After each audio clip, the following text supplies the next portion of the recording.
I'm Bob Mover, and I'd like to welcome you today to our podcast called On the Real Side, which is that song you're hearing in the background, written by my good buddy Walter Davis Jr., great pianist.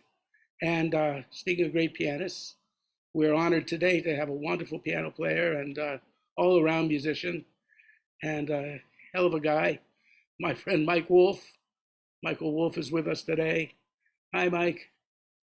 Hey, Bob. Good to see you, man. Been a while. It has. It has. So before we went on the air here, we were talking about certain stories about the quality of instruments that we're playing and that kind of thing. And, we were talking about, how Mike was telling a story about tuning your piano or tuning a friend's piano. Yeah, a friend of mine, we were just talking about, piano tuners. And when they sit down to do it, like I have two pianos here in New York. So they come over. I have a really wonderful piano tuner, Lizzie. And she'll come over and, sit down for a couple hours and make it sound great. And then doesn't look that hard. Oh, it's just ding, ding, ding, and then banging on it. So my friend years ago was taking a course at NYU. He was getting his master's in music, and he took a course in piano tuning. He said, "Hey, come over. I got this upright." He was living over in 86 in Broadway, Britton Hall. So I go over there, and he's got his hammer, and we're going back and forth, and we're hitting the tuning fork because they didn't have those machines and tune it. And man, after 3 hours, it was so out of tune, we had to call a piano tuner. Yeah, that It was impossible. I mean, that's a hard job. I didn't realize. I mean, it's one thing. I have a little hammer. So if one, there's three strings to most of the notes, right? They're in unison. So if one goes out, I can kind of get it in, but anything beyond that, and I'm a nightmare. Well, it might have to do, I had a thing too. I've never bothered to fix my horn or even to try generally. Right. If something broke on the road, I mean, if worse comes to worse, I know how to bend a spoon into the key, an emergency. And even then, it's still going to be leaking. I'm never going to fix it right. And, that thing of, the idea of Jewish mechanics. Yeah. There are many. And, that's sort of one time somebody gave me a screwdriver. Yeah. And I realized that the G sharp key might be I was playing with Chet Baker at the time. We were in Europe. And I'm sitting there and I got obsessed with my little screwdriver. So I'd be sitting there, the piano player, we take a solo. I'd be sitting there with my screwdriver trying to get that G sharp just perfect and this and that. And Chet took away my screwdriver. Like a little boy in school, like it was like, no, you can't have this. I see what you're doing. Get off with your screwdriver. Well, when I was with Cannonball on the road, sometimes he'd have rubber bands and chewing gum on his horn. Rubber bands, kind of whatever with the pads. I didn't know what he was doing, but he could make it happen to get till we got to the right city. Yeah, some cats can do that. There's also Chan Parker told me that Phil Woods, when the horn dried out, he would put it in the bat, and Bird too would put the horn in the bathtub for a minute, and that would soak the pads, that the pads be wet. Wow. Now the other story, there's a great story about piano. So we were talking about, as you said, you said something interesting about the better you get and the more recognition you might get and the better your gigs get, the better the pianos are. Yeah, definitely. That makes a huge difference. So there's a story that they were in Germany one night with Miles and Herbie Hancock is playing. Yeah. And he's got this beautiful Bosendorfer. And, the Bosendorfer is like playing itself, and he's eating up the piano. He's playing so much that, he's just loving this piano, playing it all over the place.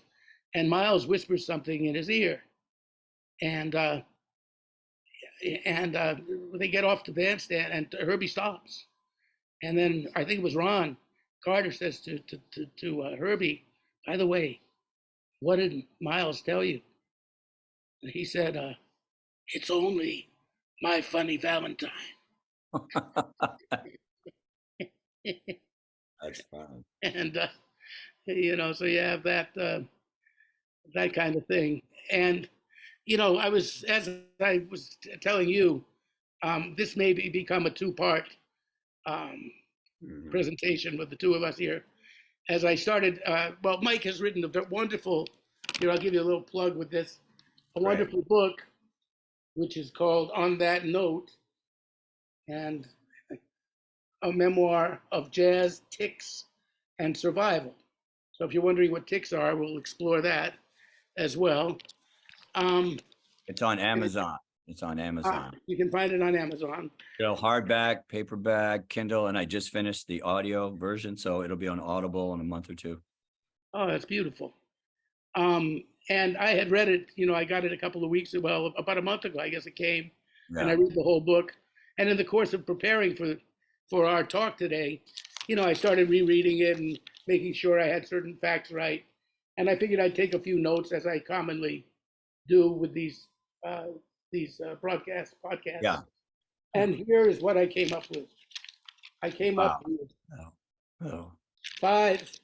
There's page 2. I think that's going to be an 8-part, miniseries. I think it's practically, we've got an 8-part miniseries here. So, a couple of things that are. We could talk fast, man. We could talk fast, Right. I mean, well, Mike, for one thing, started out as a Jewish person in the South, which is not common. He has suffered, I would call it suffering, with Tourette syndrome since he was small, since they didn't even know what to call it at that time. And that's where the tics come in. We'll talk about that. He also is a cancer survivor. And musically, of course, a veteran of gigs with people like starting out with Cal Tjader and going to Cannonball and Sonny Rollins and Nancy Wilson, and being the musical director of the Arsenio Hall show. Yeah, I didn't play with them, but I play with people like them. Yeah, right. Now you really can confuse us. Yeah, right.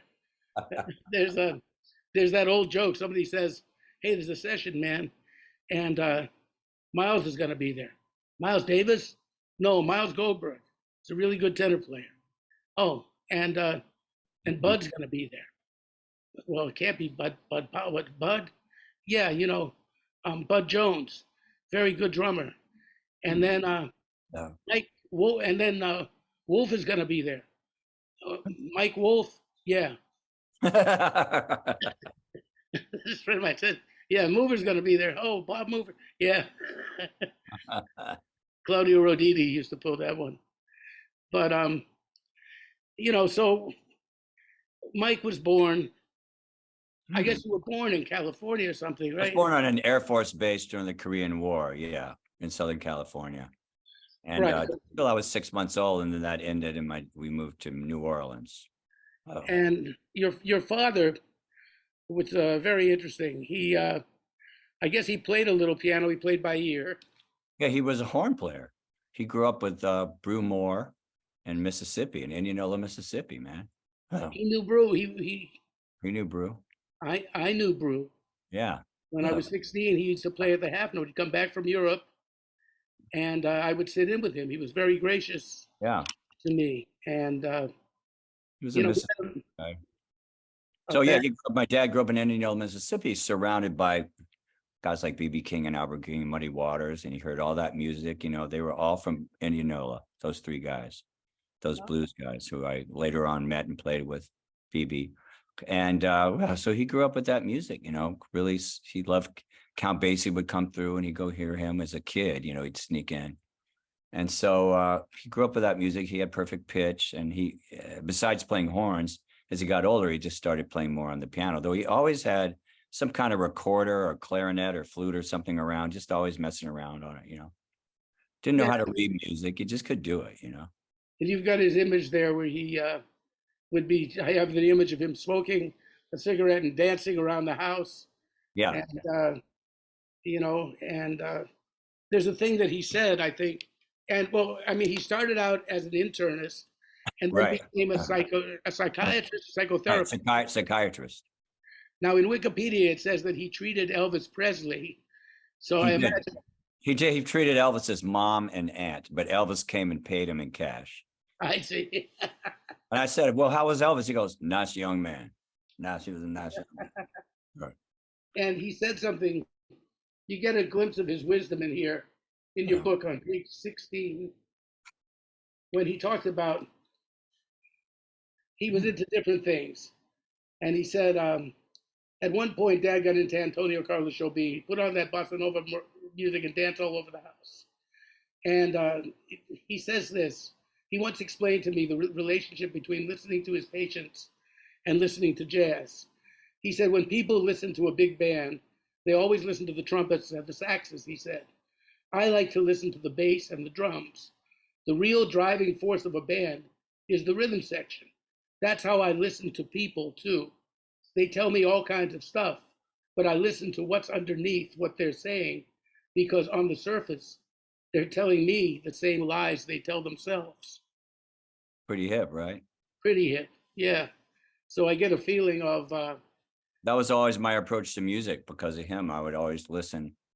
I wasn't a guy that, I just didn't do transcriptions or any of that stuff, but I'd listen to, say, Chick Corea, Now He Sings, Now He Sobs, or whatever, whoever I was listening to in the 60s when I was starting out. And I try to figure out what was underneath their music. And I go, okay, Chick Corea, I hear Bill Evans, I hear McCoy, I hear Rodrigo, the Spanish composer. I try to go underneath everything and go that way, like be a yeah, detective. I understand. That's like, I've used this analogy before. A friend of mine who was crazy about Samuel Beckett, the writer, he had read everything that Beckett wrote. And then he decided, he was trying to think, well, where do I go next? Because he was fascinated by Beckett. And he decided to try to read everything that Beckett might have read. Oh, that's cool. And that kept him busy for a lifetime. Yeah, exactly. Yeah. And, what I would do too, I would take phrases sometimes, and I'd never wrote things down. Very rarely did I ever write something down because, like you, I was not a sight reader. Yeah. It was something, I finally got competent. Right. I wouldn't even describe myself as competent, but let me put it this way. I'll never sight read the circus. Yeah. Oh, come on. That's hard. My father could do that. Yeah. He was a trumpet player. He played with Tommy Dorsey and had his own band in Boston. In fact, Chick's father and my father used to sub for each other. Really? Yeah, and Chick's father, Armando, used to play when my dad had his own big band. Armando was lead trumpet often. Yeah, that's hip. But my dad was a great sight reader, and he scared the hell out of me. He would, when I'd make a mistake, he was not an easy person. He was not a good teacher. I think I'm a good teacher because I just try to do the opposite of whatever my dad would do. It sounds like Chick's dad was a good teacher from what I've heard from him about it, Yeah, I think he was. very gentle, I But think. so I would say, so you came up, you had your dad, and and your mother. Interesting, like the same as my parents. They married. My father was 26 when they got together. My mother was 19. She had me at 21, and my dad was 27. Oh, yeah. So we have a parallel existence that way. What year were you born, Bob? Same as you, 1952, but in March. That's how it was in those days. At least in my mom's family, there was one boy and three girls, and she was the middle girl. All the girls got married at 19. Yeah, I think that was. Her mom had gotten married at 19. It's like getting, I guess they weren't having. You weren't allowed to play the field really in those days. If you didn't do that, exactly. I think you were considered like a tramp. That was sort of like exactly like how people looked at you. And your mother was also a Southern Jewish person, right? The Silverstein family. Silverman. She grew up in New Orleans, and her father was a gastroenterologist, and their family was from Hammond and Franklin, Louisiana. Yeah. Now she also, she was a housewife, and then she became I think she started her own clinic. Yeah, she became a psychiatric social worker. She went back to school. She'd gone to Hollins College for women, the 2 years before she married my dad, and then they got married and moved to Memphis, and then she went with him to California to be on the base during the Korean War. He was a lieutenant or a captain or something in the Air Force, but he just got to be on the base. He was the base doctor, basically. And then he moved to Berkeley, California in 1961 because my father wanted to switch from being an internist. He had to do a 3-year residency to become a psychiatrist. And she went back to school. She went to UC Berkeley, and she got her bachelor's in history, and she got a master's in public health and a master's in social work. And then she eventually got a PhD in social work. So yeah, she became very ambitious. And she was also involved in left-wing politics Yeah, on the radical side even. definitely. Yeah. And that was that time too. What was that time? 60s in Berkeley. Yeah. Yeah, well, I was the '60s in New York, Oh, same and thing. I would hang out. The high school I was going to was Brandeis High, which was 85% black and Puerto Rican, 15% white. And because I could play the horn, um, I didn't get the racial. I was actually embraced by the black kids. They liked that about me, that I could do this. And one friend of mine, Hector, was very strongly involved with the Black Panthers Yeah. and this kind of stuff, And I was living with my dad. My parents, like yours, did divorce. And one day they said, "Listen, we want you to prove your loyalty to us. We want you to call the South African embassy with a bomb threat and tell them there's a bomb in there. Call from a payphone, and do that." So I was all for the cause, and I did it. And when I told my father, "Oh, you know what I did today? I did this," he was like, "You did what?" you know. But and then there was the moratoriums and the marches against, the marches for the civil rights and against the Vietnam War. It was Well, a very what we had in Berkeley was a free speech movement. That was the early one. That was the earliest one in 1964, I think, or 63 or 4. Maybe that was around the same time as the civil rights movement, but it was a big deal. Yeah. I mean, my mom remarried a guy who was another psychiatrist, and that guy never saw a march he didn't like. Like we were traveling once and he saw something he thought was a protest. It was just people in line to do something, but he went and joined it. It's a way of life. But when I was in the 7th grade, I was in the Vietnam Day Committee. I had a black armband that I wore, when I was in junior high, and went on marches. We went on these long walks, and at the end of it, we'd be in Golden Gate Fields in San Francisco, and then we would see Joan Baez and Pete Seeger singing. And, it was what was happening then. Yeah. I mean, it was quite exciting in its way too. Really And, exciting. Oh. It's what yeah, was happening in Berkeley.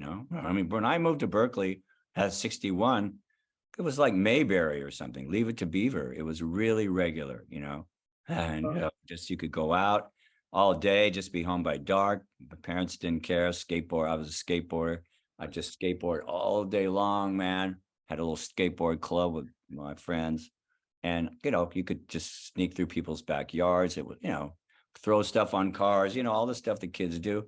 It was really, really, really innocent, and then it started changing as it became more and more political. Things changed, when I got to junior high school. I got there in the 4th grade, so 5th, 6th grade, but then 7th grade, it all started changing and became much more radicalized, yeah.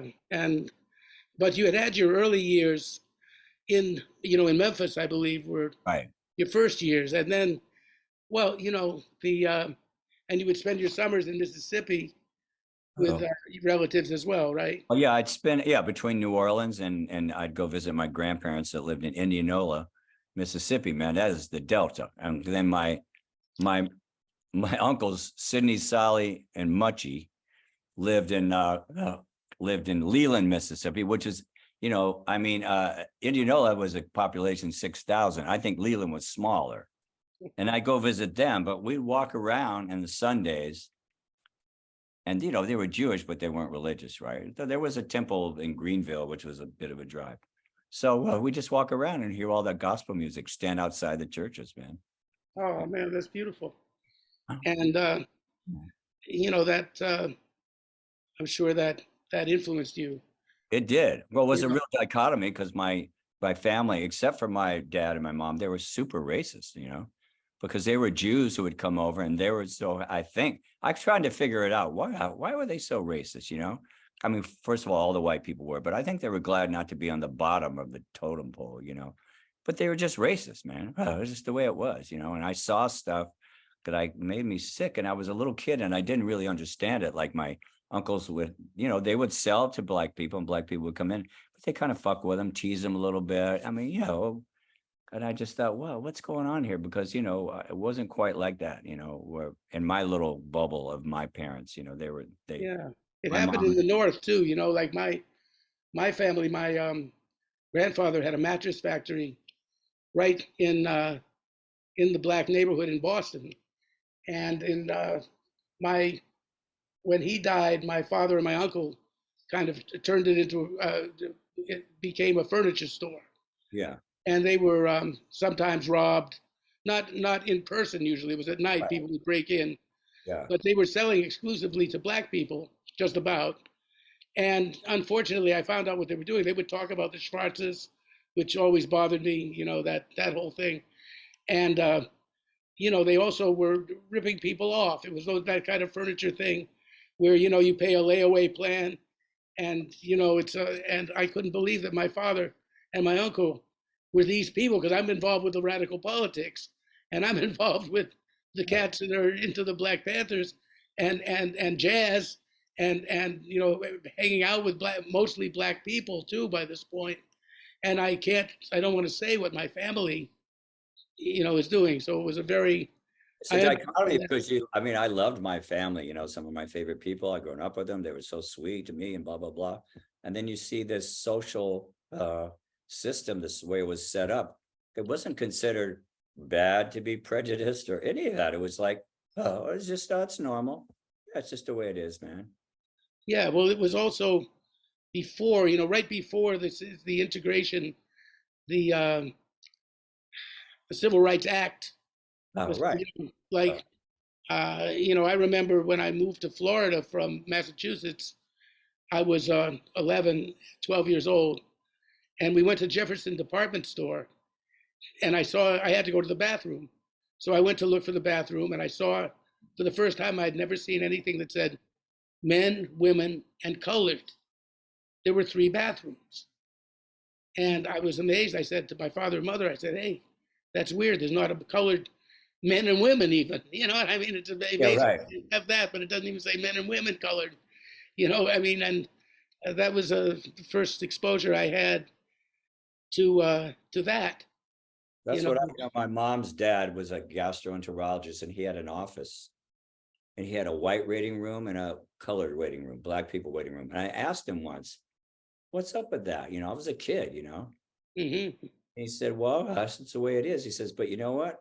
When they come into the examining room, I use all the same examining stuff on everybody.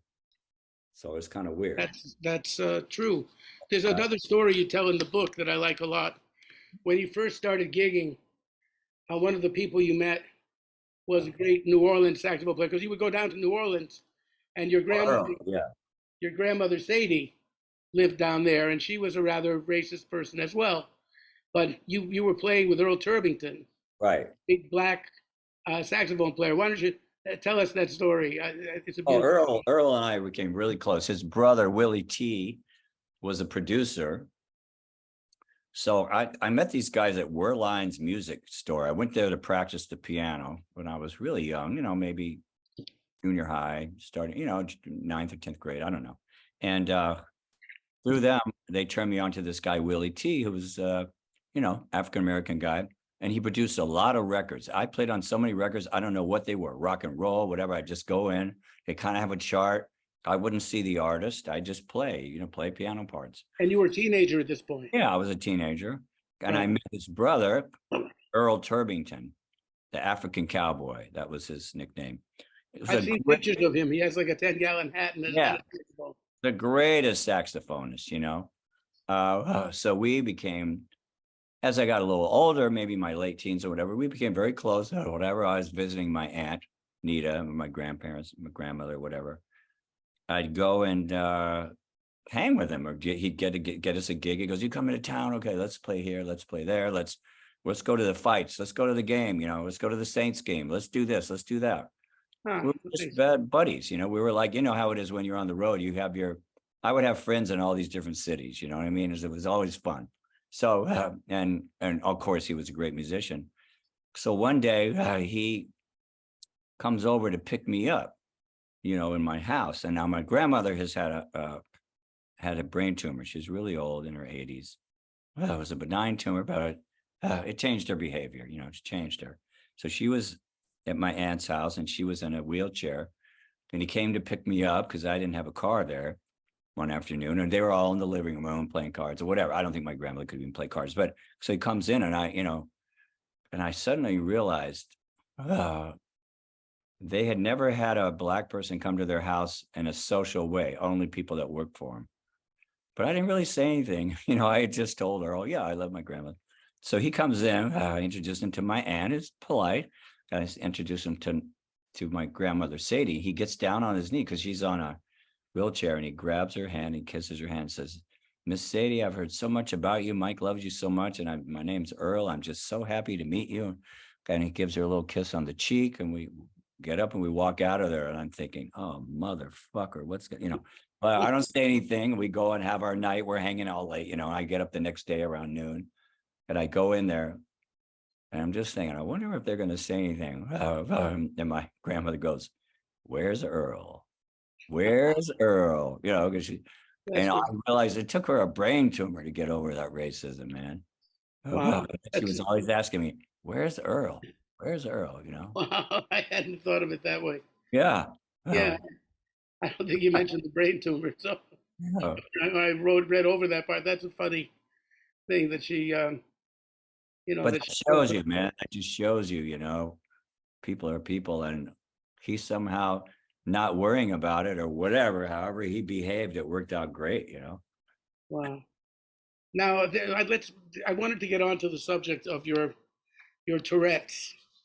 Um, you know, um, we'll talk about this in more detail a little later, I thought, but just to mention it, Yeah. the film that Mike's wife, Polly Draper, basically wrote Yeah. a film based on your experience as a child with your what they call tics, which Yeah. is that's everybody has this image of Tourette syndrome as somebody uncontrollably just bursting out and swearing loudly, Right.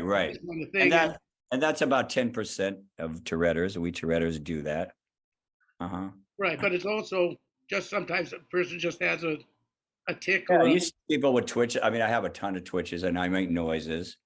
I talk, I go, I'll go like that, or whatever. It's just I have to. It's like a impulse, or it's like it's just I have to feel this feeling in my throat, or I have to do it. Something's like the trigger, and I just have to do these things. Well, one thing that it does do to you is you do feel that you're not normal. I would say, you feel that you're weird. Yeah. And, Oh, and here's the movie. It's actually called The Tick Code. Yeah, it's great. It's not my story exactly, but it was my situation. She transposed it to a kid in New York, but Gregory Hines plays. He's a jazz pianist. He's 12 years old, and Gregory Hines plays a sax player that's his idol. And Polly, my wife, wrote it, and she plays the kid's mother, and then she falls in love with Gregory, and he has Tourette's, and too, but yeah, it really dealt with the situation, and I was very involved with the movie and working with the kid on the piano and the tics and Gregory, and it was Well, and that kid was Gregory. powerful. The child was Marquette. Was his name George? Yeah, Christopher Marquette. Yeah, Christopher Marquette. Where is he now?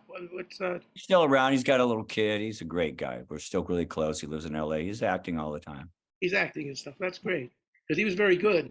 Oh, he's very good. And the other thing, Gregory Hines was wonderful in this, as was Polly. I mean, of course, she was terrific.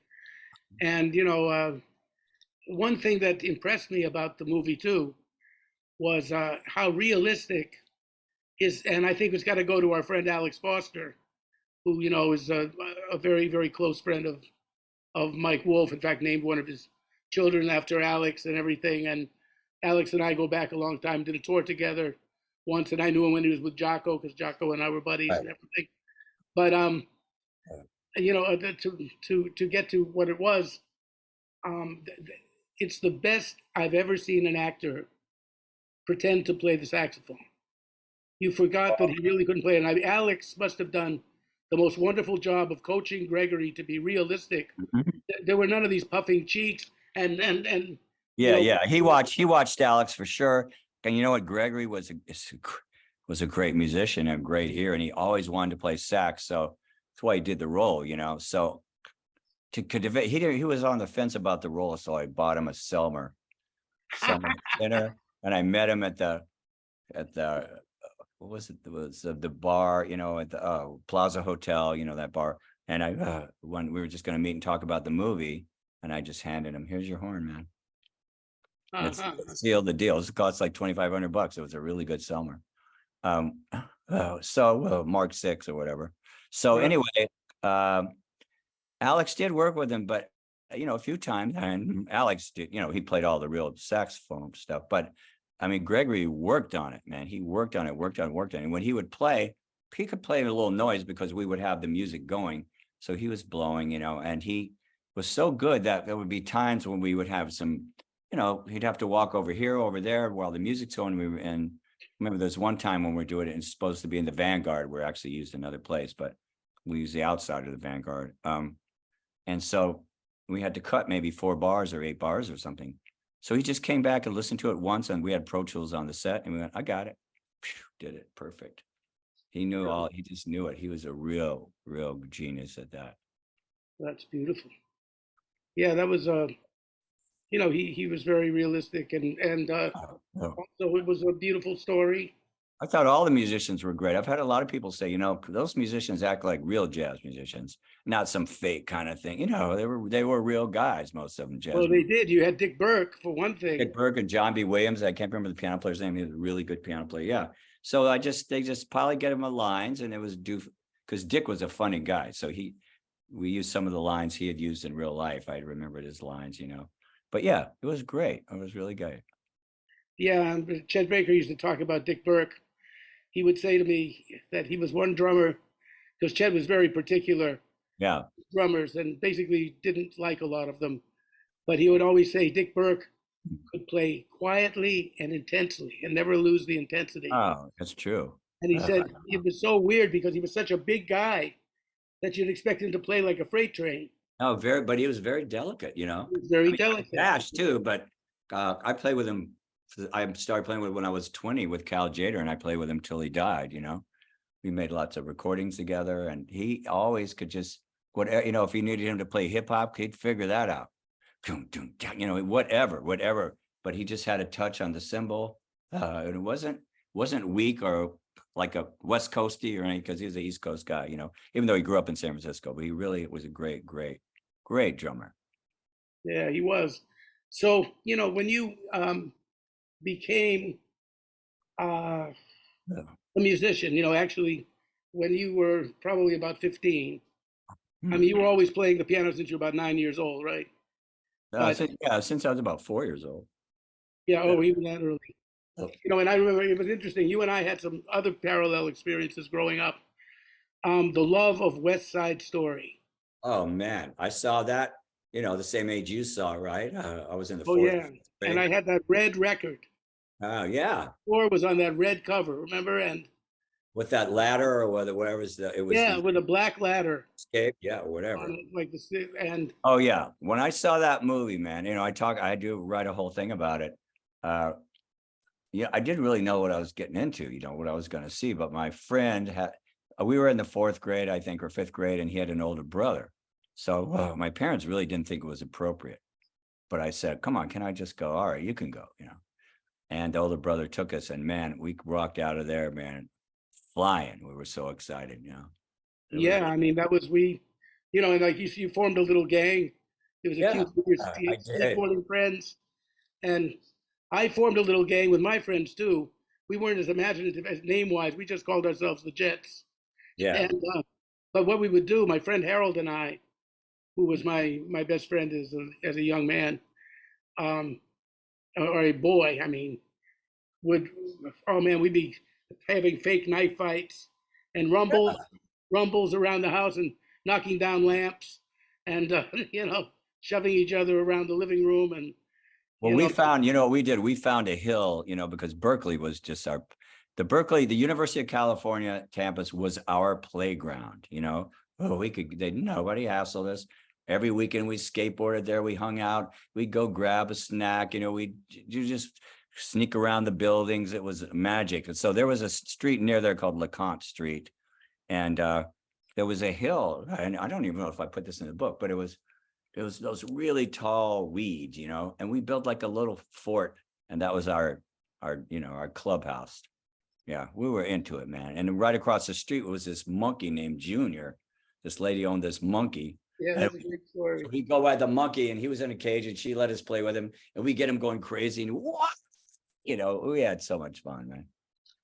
Yeah. Another thing you say in here though is, there was also the late night, like you kind of watch Johnny Carson, Yeah. which was our barometer Oh, of society, of the adult world.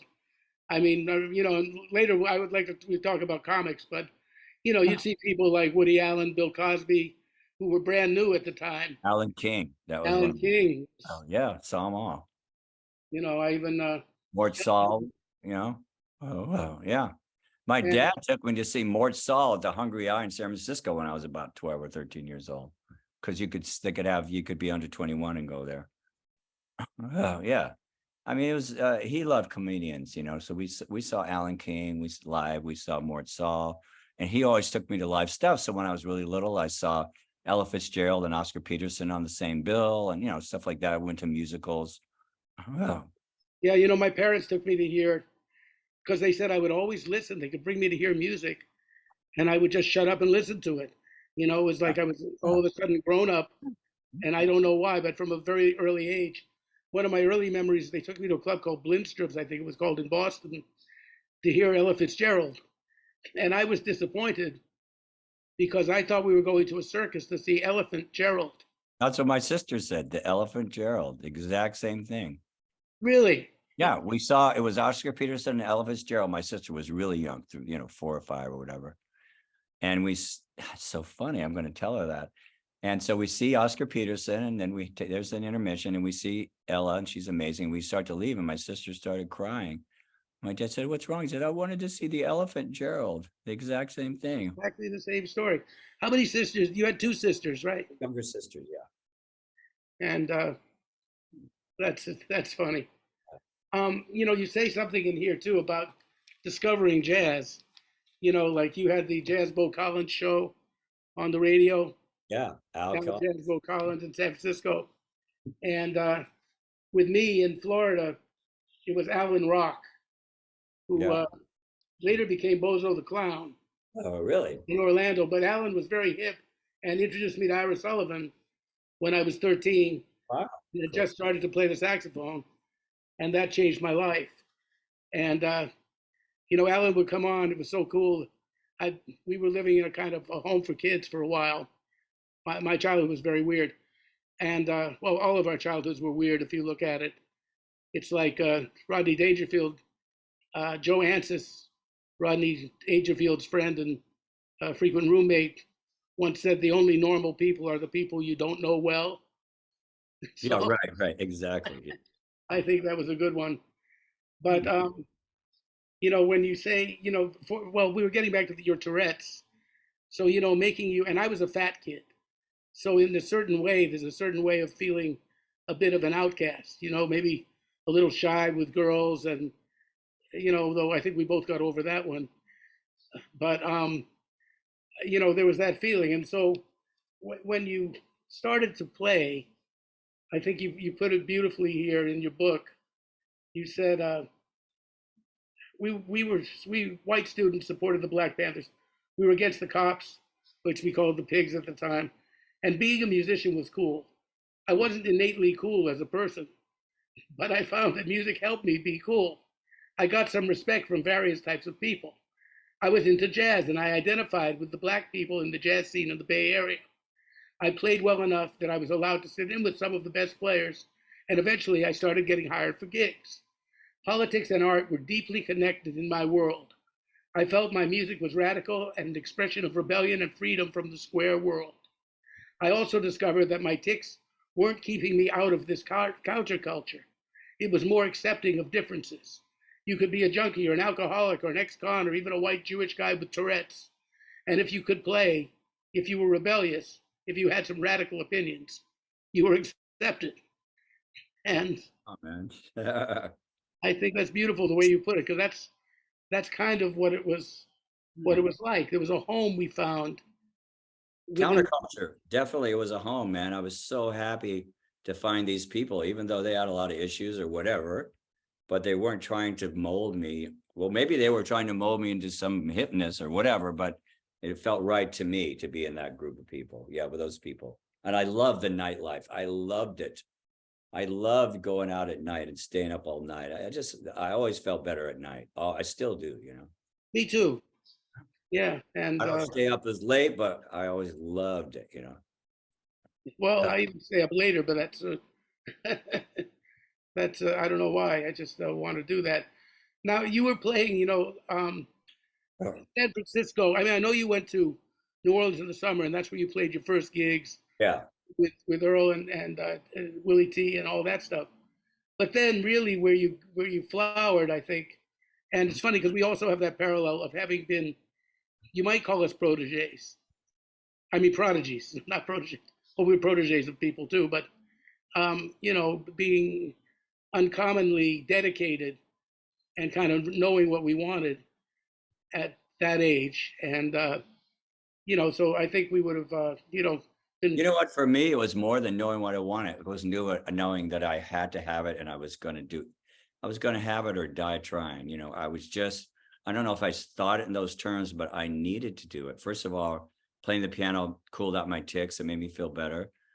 I could get a girl to sit next to me on the piano bench, all of that. But, well, my dreams, and I wasn't ambitious, like I'm going to be a star or I'm going to have a band. I just thought, if I could get good enough to play a gig with these good players, if I could be in a studio with good players, I just had to do it, man. I just did whatever it took, I was practicing the piano, and I'm not a good practicer. I wasn't a good practicer, but I would make myself like, I've got to learn this stuff, and I would do all the classical Bach chorales, everything I thought I needed to do, it was like the drive that was beyond me, I'm sure you had that too. Yeah, but see, you were a good practicer. That's how you become a good practicer, by thinking that you're not, and then just having to do a little bit more than everybody even I'm told not a you. good practicer. I'm not an 8 hour a day practicer. Let's put it this way. I learned, and this was later on as an older, a young man too, that because I Tourette's and ADHD and all this, that I have to, I can practice for a while, a half hour or so, or whatever. Then I got to take a break, And so I Well, just, if I'm composing, I put the thing, I write on big music paper, still old fashioned, and then I just take a break and I walk around and I go do something else. Then I come back to it. you see, that's good practicing. I met Stan Getz when I was 13, and Stan told me about practicing. He said he used to practice, 8 hours a day. He said, but when you practice, he said, don't play the horn for 8 hours a day. He said, play, 20 minutes, a half an hour, and then take a little break.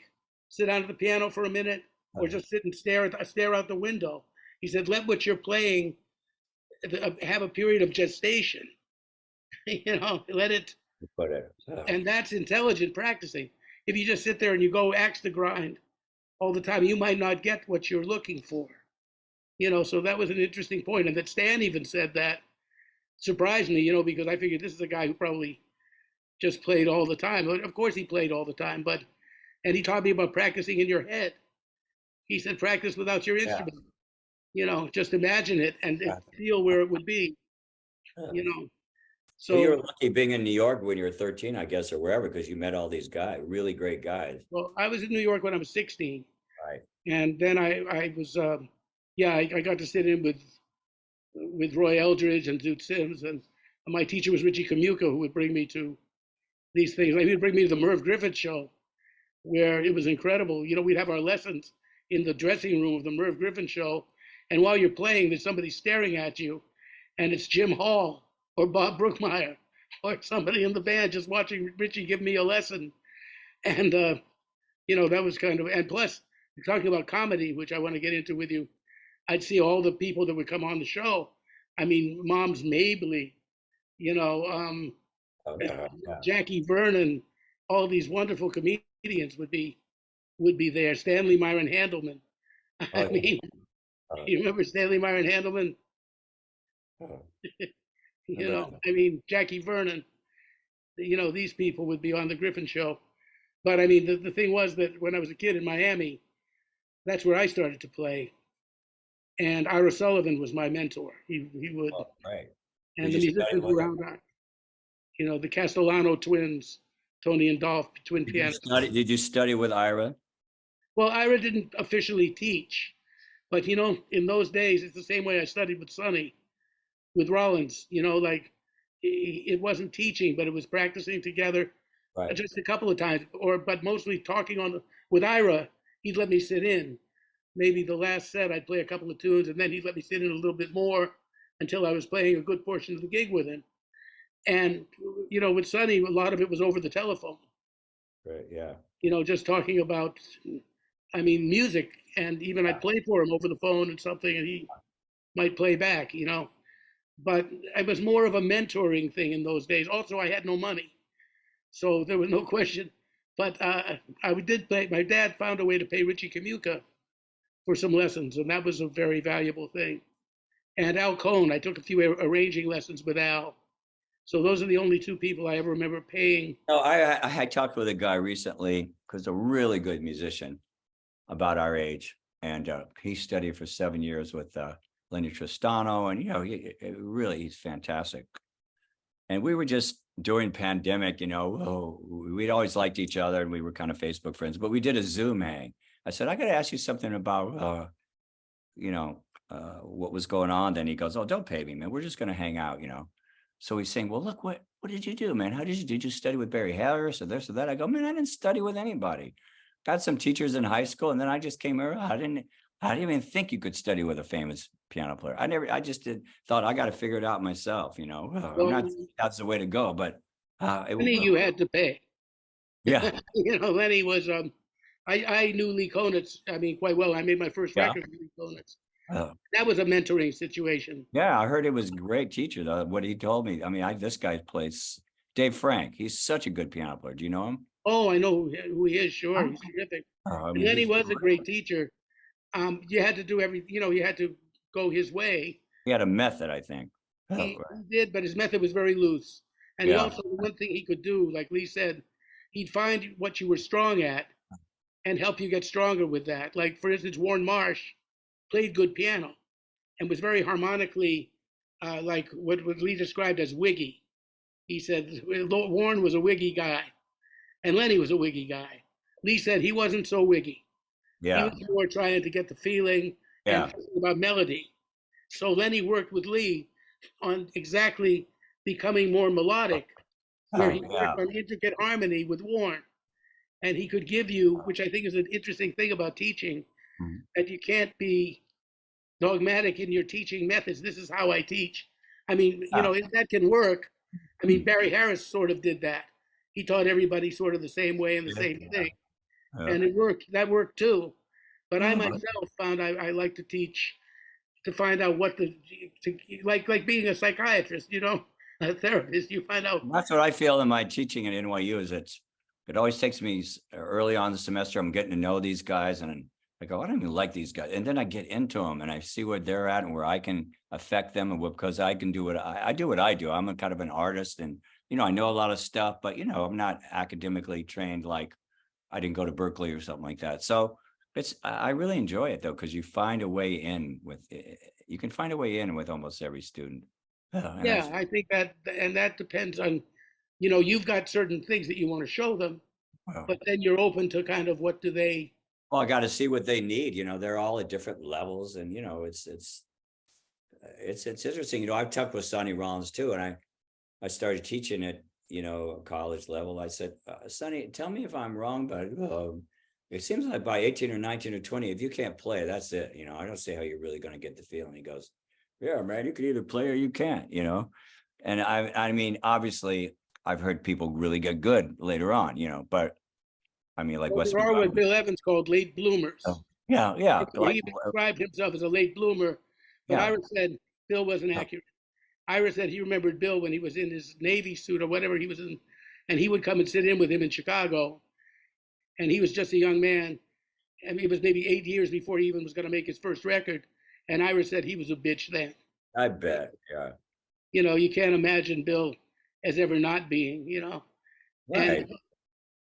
And, yes, Wes Montgomery apparently started at 19 or something like that, but most people most people, Tony Williams, all the people we know, they were pretty good when they were teenagers, I think that's mostly the case with 'cause virtuoso musicians.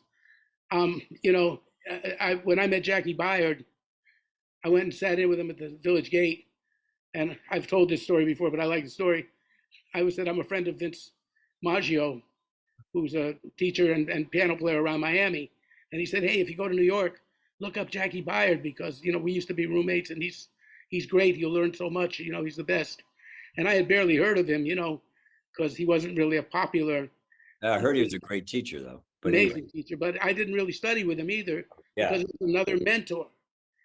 So I said, Jackie, can I, Vince, do you think, oh, he was playing the Village Gate, solo piano opposite Billy Taylor. So Right. Billy's trio, the place was like a church. As soon as Jackie started playing solo piano, and you as a solo pianist would understand the curse of the solo pianist, Start talking. everybody's talking. It's almost like bass solo jokes. Yeah. You know, but anyway, so I say to Jackie, do you think I might be able to sit in with you? And he said, well, let me think about it. And he walks away from me. I can see he's in a bad mood. And then he comes back about 15 minutes later and he says, well, if I let you sit in, what do you want to play? And I said, just friends. He said, okay. He said, you go up and you start to play just friends. And if I like it, I'll come up and join you. If I don't like it, then you got a whole set of solo saxophone at the Village Gate on your hands because I want to go home anyway. He said, I don't like this audience. So go up, and if I like what you're playing, I'll join you. But if I don't, bye-bye. So I started to play Just Friends by myself, and then he went like this and started running toward the bandstand, and we became friends. And after the gig, he bought me a wine spritzer, and I was 17. And he said, how old are you? I said, I'm 17. He said, you are a virtuoso musician at 17. He said, I tell you that because I was a virtuoso musician at 17. And it's very important that people let you know that. Nice. Super nice. That people should let you know that because that will I keep know that Fred Hurst went up to New England because I think New England, conservatory because he wanted to study with Jackie.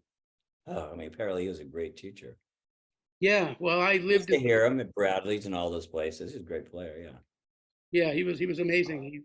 But back to you though, the idea, you're playing at a club called the Both And a lot with Reverend with Bishop Norman Williams. Norman Williams, yeah, Bishop, who was a friend of mine too.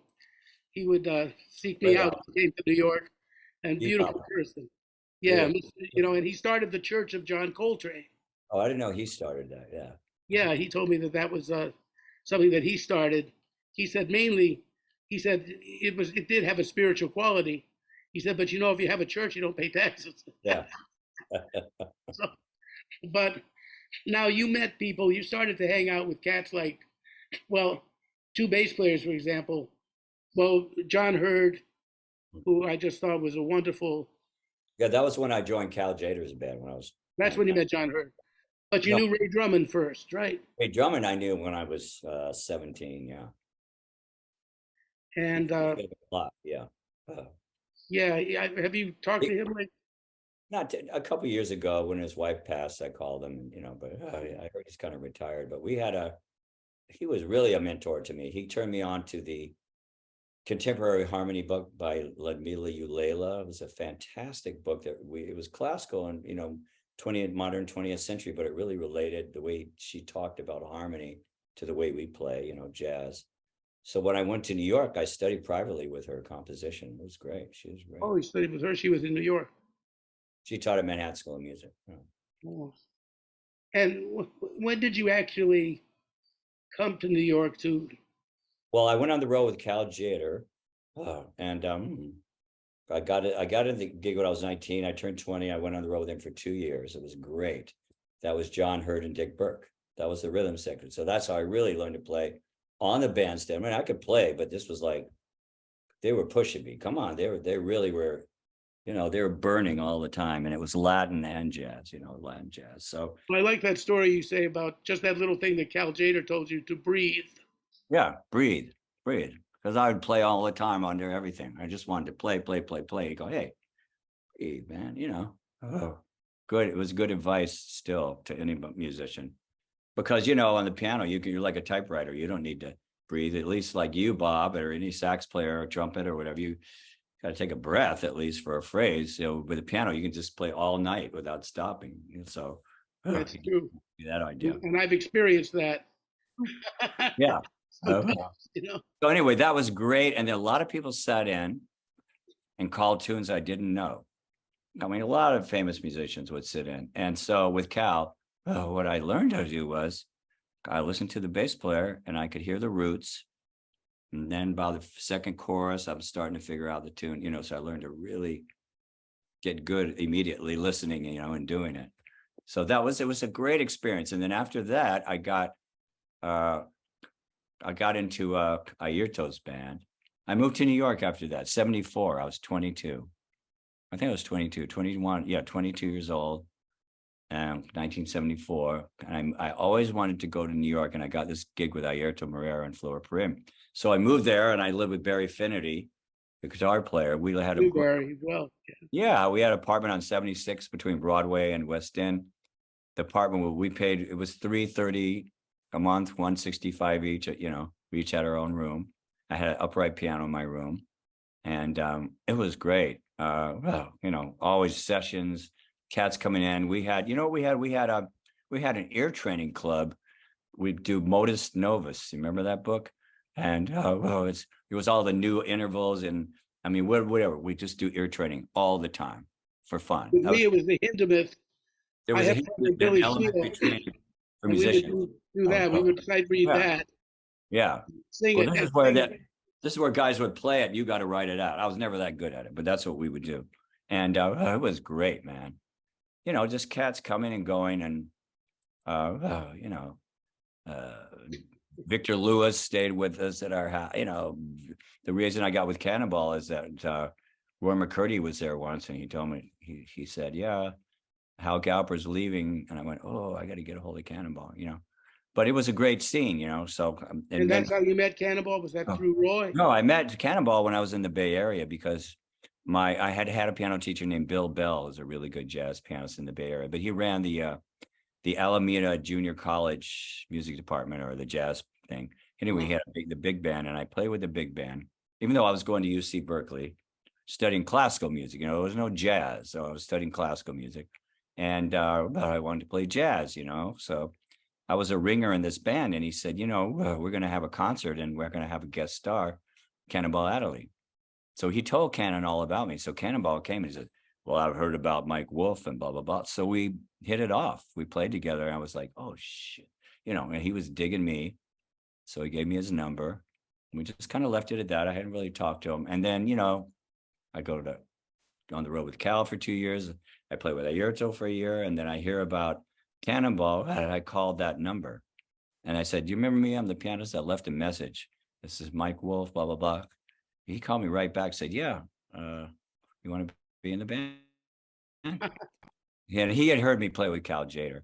And that was when he had Hal Galper. And he told me, this is how eloquent Cannonball was.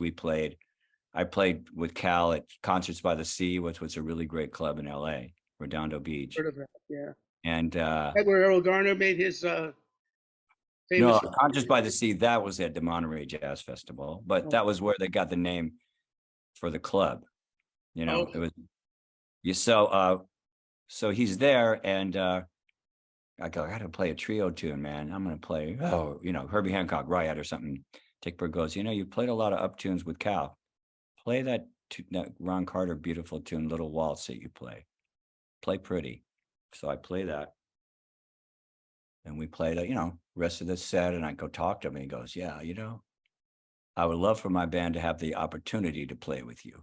I love your transition from the rhythmic to the lyrical.